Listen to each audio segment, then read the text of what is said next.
Okay, just a few examples of converting word problems into formula equations. Let me start right here. Hydrogen gas.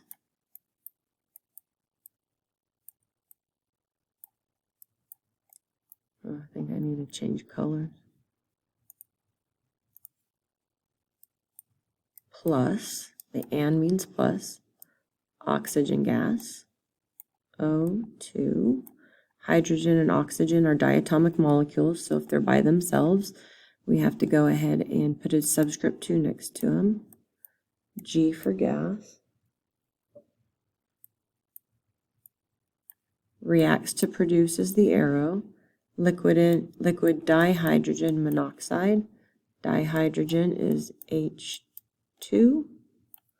Monooxide is one oxygen, and it's liquid, so it's L. And that's the first example for converting word chemical reactions into formula reactions or formula equations. Let's do one more here. Solid aluminum. So Al, and that's S, is a solid. Reacts with, so that's plus. Aqueous copper 2 chloride, so I've got to write my correct formula. Cu,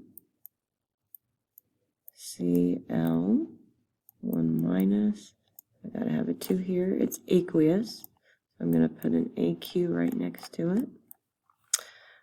Produces is an arrow. Solid copper, so I'm going to put Cu and make an S right here. And means plus. Aqueous aluminum chloride, put the aqueous in there in just a second. So aluminum chloride, aluminum is plus 3, chlorine is minus 1, so I got to have a subscript here. And it's aqueous, so I'm going to put in, try that again, AQ right next to it. So all we're doing is converting chemical equations, or I should say chemical reactions in words, into formula equations, which is just an expression, shorthand expression of a chemical reaction.